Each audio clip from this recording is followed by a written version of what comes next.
Bon, bonjour à tous, merci d'être là. Donc effectivement, on va vous parler de comment reprendre le contrôle dans un système d'information effectivement qui est déjà compromis. La sécurité 100% n'existe pas et n'existera, je pense, jamais, c'est sûr. Donc on est parti de ce postulat-là et surtout de comment pouvoir accompagner les clients pour intervenir en situation d'attaque. Donc il y a Jonathan qui m'accompagne aujourd'hui. Moi pour ma part, j'ai la responsabilité de la BU Zero Trust au sein d'Akamai. On a lancé avec Jonathan tous les deux il y a 5 ans à peu près donc une technologie qui s'appelle Akamai Guardicore, hein, qui fait partie d'Akamai depuis 4 ans, qui a été racheté par Akamai. Et on va parler essentiellement effectivement de visibilité, mais également de prise de contrôle après la visibilité aujourd'hui. Et donc, on a décidé pour changer un peu le format habituel, on va avoir une petite partie démo pour vous présenter tout ce qu'on va évoquer avec des mots en amont. Mais pour changer un peu l'approche, on s'est dit qu'on allait jouer un peu ce qu'on échange avec certains d'entre vous au quotidien, c'est-à-dire les remarques en fait, entre autres des RSSI qu'on peut rencontrer, avec leurs challenges au quotidien et des objections qu'ils peuvent nous proposer. Donc, je vais jouer entre guillemets le rôle du RSSI que je ne suis pas. Et Jonathan, il va jouer son rôle de tous les jours, en fait, l'expert, sur la partie segmentation.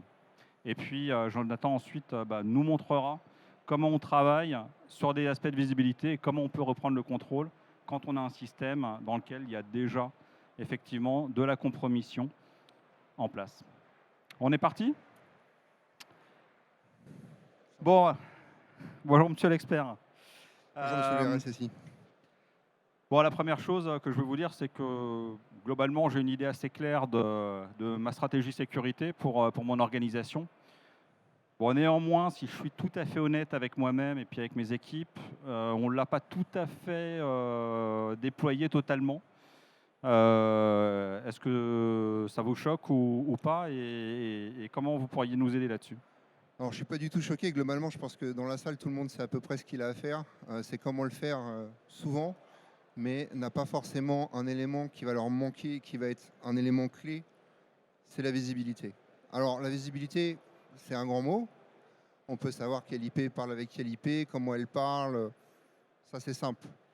Ce qui est compliqué, c'est d'associer la visibilité technique au business.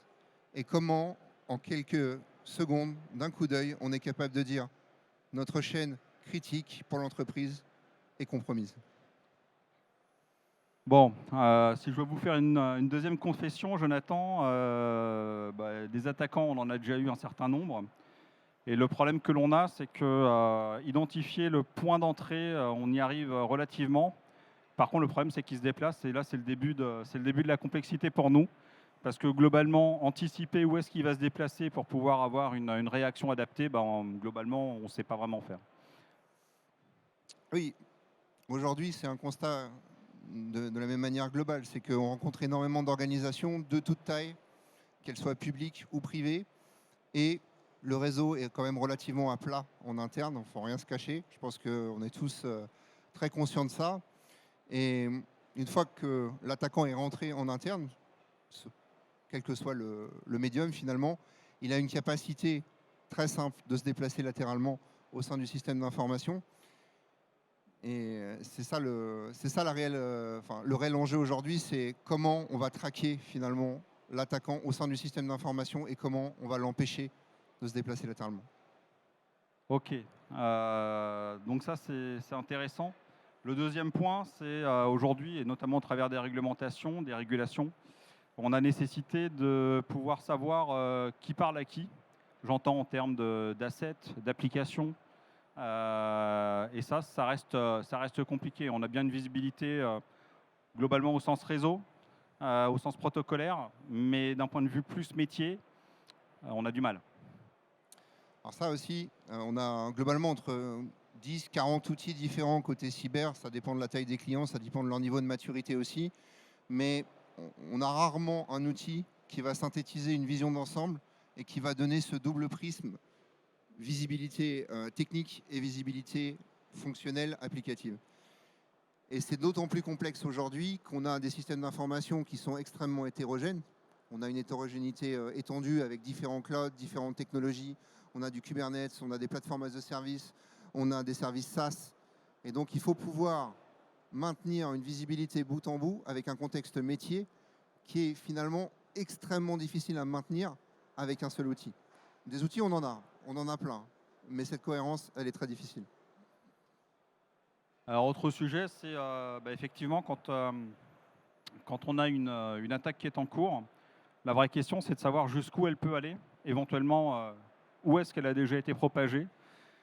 Parce que ce que l'on voit chez nos confrères qui ont pu être sous attaque, c'est que très souvent, on va vite appuyer sur le bouton rouge, c'est-à-dire qu'on va couper pour éviter une propagation globale. Néanmoins, ça reste une coupure de service, de production, et donc ce n'est pas la solution idéale.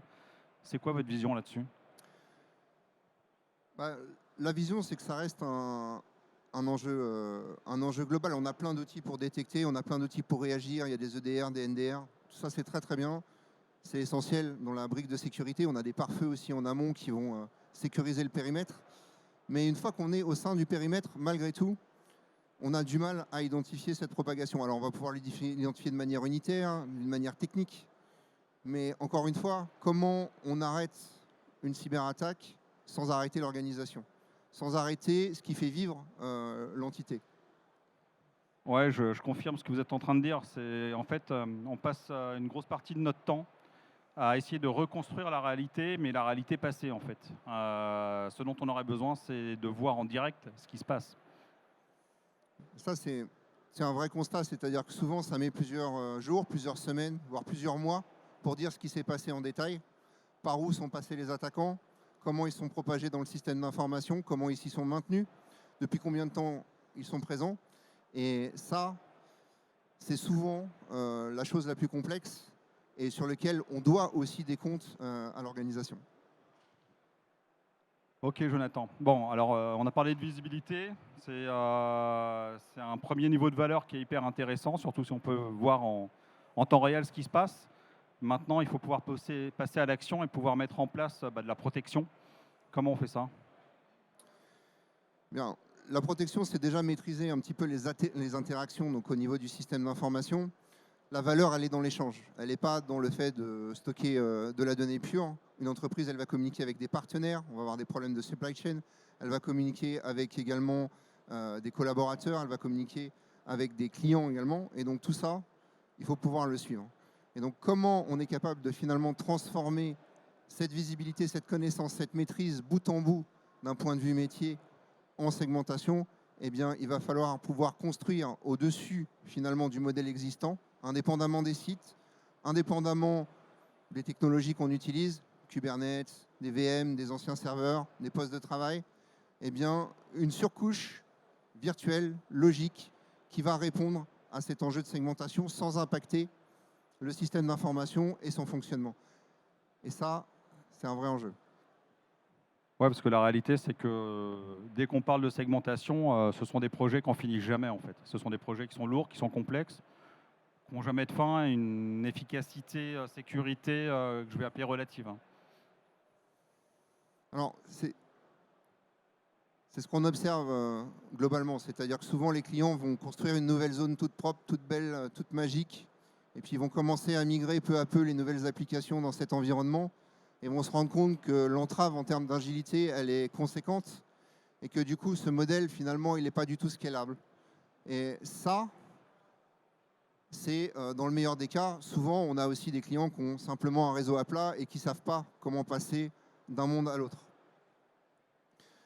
Donc, l'idée, finalement, c'est vraiment d'utiliser cette vision, cette connaissance, d'apprendre le comportement des applications, de modéliser ce comportement et de pouvoir appliquer un modèle de sécurité sur l'ensemble du SI, quelle que soit sa composante et où qu'il se trouve, indépendamment de toute l'infrastructure sous-jacente. Parce qu'une application, aujourd'hui, elle peut être dans un data center, dans 10 data centers, dans un pays, dans 10 pays, peu importe, sous différentes formes également. Il faut pouvoir adresser ça non plus avec des IP, des ports, des règles de pare-feu, mais plutôt adresser ça en disant, bah tiens, mon CRM, il a besoin de discuter avec ma base client. Ma base client, elle est répartie sur 15 pays différents. comment je vais la sécuriser, comment je vais m'assurer que derrière, il n'y a pas quelqu'un qui a accès à mon réseau qui est capable d'exfiltrer cette information et notamment des données qui sont extrêmement sensibles pour moi puisque ce sont les données de mes clients. Ok, enfin je vais terminer avec un dernier challenge qu'on rencontre, c'est que on est une organisation soumise à réglementation, on a de l'audit de façon régulière, de façon annuelle, et à peu près tous les ans c'est la même histoire. On a un audit, on a de la mise en évidence de gap, on doit faire de la correction et on recommence à peu près le même exercice tous les ans. Donc l'audit, c'est un projet en soi en fait, en réalité, qui dure des semaines. Est-ce que, avec les outils qui existent aujourd'hui, on aurait la capacité à pouvoir amener des réponses très immédiates aux questions qui nous sont posées, qui sont, encore une fois, de qui parle à qui, comment, est-ce légitime? Alors c'est un constat que je fais aussi chez tous les clients globalement, c'est qu'ils passent 80% de leur temps à démontrer qu'ils ont bien fait ou qu'ils essayent de bien faire. Et ils n'ont pas forcément les outils pour pouvoir dire, voilà, monsieur l'auditeur, je peux vous démontrer par A plus B qu'aujourd'hui, ma zone HDS ou ma zone SIA, SIE, elle est sous contrôle et que toutes les déviations, je les contrôle, je les maîtrise. Elles ont mené lieu à une alerte, elles ont déclenché le SIEM, le SOC, avec une intervention et une action derrière. Et donc ça, c'est une vraie complexité aujourd'hui. Et effectivement, c'est cette approche de segmentation logicielle au-delà et au-dessus de cette infrastructure sous-jacente qui va vraiment nous permettre d'identifier extrêmement précisément si oui ou non on est conforme. Parce qu'on va pouvoir modéliser l'environnement, non plus avec une approche IP, port, serveur, mais avec une réelle approche de conformité. Ça, c'est le périmètre HDS. Il communique de telle ou telle manière avec le reste. Ça, c'est mon périmètre NIS. Il communique de telle ou telle manière et il y a eu telle tentative de compromission. Merci Jonathan. Moi, je ne demande qu'à voir en fait à quoi ça va ressembler de façon concrète et comment vous allez répondre à ces questions, notamment des auditeurs.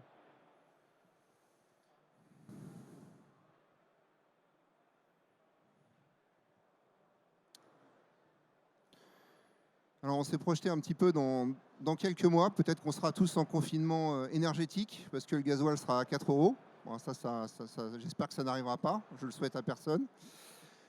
Mais comme ça arrive assez souvent, un jour, souvent avant le week-end, on se retrouve en pleine activité au mois de juin. Toutes les équipes sont mobilisées pour faire le chiffre de l'entreprise. Tout le monde travaille à plein régime. Et on s'aperçoit très rapidement que... on reçoit un avis du CERT-FR qui nous dit vous avez une CVSS 10 sur votre plateforme VPN. Derrière, vous devez tout couper parce que sinon, vous êtes sous contrôle. Il va falloir réagir très très vite parce que vous avez 85% de votre effectif qui est à l'extérieur de l'entreprise et qui compte sur votre plateforme VPN. Alors fort heureusement, on a l'expérience du Covid, très bien. On a dans le placard un petit serveur, un mini serveur avec une box qui établit une connexion vers l'extérieur. Je vous en parle parce que ça n'arrive jamais, j'ai jamais vu ça dans la vraie vie. Et donc finalement, vous voyez ici, on a modélisé très rapidement le modèle de tiering. Tier 0, l'Active Directory, tout ce qui gère le système d'information. Tier 1, tous les serveurs business. Les serveurs de Jumpbox, et on va identifier très très rapidement finalement un rebond depuis Internet vers du Tier 2, donc vers des postes, et une connexion directe, ce qui ne doit jamais arriver bien entendu, entre la bureautique et le Tier 0. Encore une fois, on fait avec ce qu'on a, ça doit tourner, ça doit fonctionner. Moi, je suis chez moi, je n'ai pas pu me rendre sur mon lieu de travail. Je dois impérativement patcher le VPN. J'ai 1200 collaborateurs qui attendent pour pouvoir travailler. Heureusement, j'ai ça. J'en suis très content. Et c'est peut-être ce qui va sauver l'activité de l'entreprise parce qu'on a un énorme contrat à signer d'ici la fin de la semaine. Et si je ne suis pas capable de patcher, on va avoir de vrais problèmes. Alors, c'est très bien, j'ai une vision, je peux effectivement aller voir un peu plus en détail. Je peux aussi constater effectivement que ces connexions vont aller vers l'infrastructure. Au sein des différents tiers, je vais être capable de voir les différents environnements, discuter entre eux également. Donc ça, en vrai, je ne l'ai pas. Hein. Là, moi, je suis simplement en rush pour patcher mon VPN qui est exposé sur Internet. On a bien regardé les solutions ZTNA d'Akamai. Malheureusement, on était en audit les 6 derniers mois et donc globalement, on n'a pas eu le temps de l'implémenter. Pourquoi c'était intéressant? Tout simplement parce que notre plateforme n'était pas exposée dans ce cas-là, nos IP publics non plus, on n'était pas vulnérable au DDoS et on n'avait pas non plus d'exposition à cette vulnérabilité qui va me causer bien des tracas. J'ai de la chance, mon poste de travail a échappé au RSSI, aux équipes compliance. Elle n'est pas patchée du coup, bien entendu. Et puis il y a 3 semaines de ça, j'avais également une vulnérabilité critique sur le protocole RDP. J'étais tellement sous l'eau sur l'audit que globalement, je suis passé complètement à travers. Et puis cet accès fonctionne, donc tant mieux. Mais ce que je vais constater malgré tout assez rapidement, si je me refocalise sur cette connexion qui va me sauver la vie, c'est que ici, je ne suis pas tout seul. Bon, ça, vous êtes tous dans la salle pour connaître très pertinemment tout un tas d'outils qui vous permettent d'identifier ce genre de vulnérabilité chez tout le monde. C'est classique. Là où c'est compliqué, c'est que c'est une box qui n'est pas déclarée, qui n'est pas dans mes sorties Internet officielles. Et malgré tout, j'ai commencé à l'identifier. Donc là, on le voit, j'ai quand même pas mal de connexions autres que la mienne. Moi, je suis ici. Pardon, non, je suis ici. Ah, dommage. Je suis ici. Et je veux me connecter, mais je veux aussi maintenir la sécurité dans mon organisation sans entraver ma capacité de patching. Et donc, très simplement, je vais pouvoir venir ici, passer dans un mode d'édition et alors, dans un premier temps, on est toujours dans une approche j'autorise avant de bloquer, puisqu'on privilégie bien sûr la disponibilité. Je passe dans un mode alerte, dans un mode de blocage, ça y est. Alors, je me suis coupé la patte accessoirement. Maintenant, j'ai besoin de travailler. Donc, comment je vais passer de l'un à l'autre? Eh bien, tout simplement, je vais étendre et puis je vais m'autoriser l'accès très rapidement.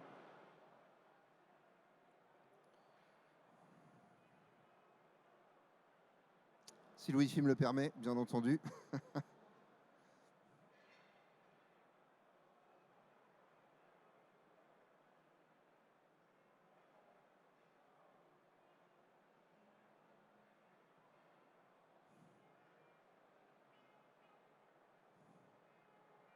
Ou pas. C'est les joies du direct. J'ai choisi de ne pas enregistrer ma démonstration. Alors, globalement, simplement en cliquant sur ce lien, je vais pouvoir l'autoriser. Donc, je vais pouvoir continuer à travailler tout en ayant isolé complètement tout le risque, toute la menace. Et ce qui est intéressant aussi, c'est que je vais pouvoir très rapidement analyser ce qui s'est passé en amont et comprendre si je n'ai pas eu d'autres compromissions. Alors souvent, les attaques les plus simples sont les plus efficaces. Je vois que cette partie tier 2 s'est connectée donc, sur l'Active Directory. J'ai peut-être une autre problématique et je vais pouvoir descendre un petit peu plus finement et m'apercevoir notamment qu'il y a des connexions qui sont pas forcément attendues par rapport à ça. Donc pour ça, je vais pouvoir remonter dans le temps. Et donc simplement en remontant dans le temps, voir s'il n'y a pas eu une compromission initiale qui a permis notamment à cette jumpbox qui est bien utile, notamment pour déclarer des comptes pour que les gens accèdent à distance. Eh bien, si je n'ai pas derrière une compromission un peu plus détaillée, un peu plus étendue. Et comme je le disais, parfois, les outils les plus simples sont les meilleurs pour pouvoir prendre la main à distance. Et oui, malheureusement, quelqu'un avait exploité en amont cette vulnérabilité critique sur le RDP, sur ce poste que j'avais oublié, qui m'a sauvé la vie dans cette mise à jour. Mise à jour que j'aurais pu éviter si j'avais utilisé TNA en amont. Malheureusement, je n'ai pas eu le temps. L'audit était là pour me le rappeler. Aujourd'hui, j'ai des outils de prise en main à distance qui permettent une prise en main complète de mon Active Directory et qui permettent à un attaquant de faire à peu près ce qu'il veut. Alors, c'est ultra basique, c'est ultra simple, certes.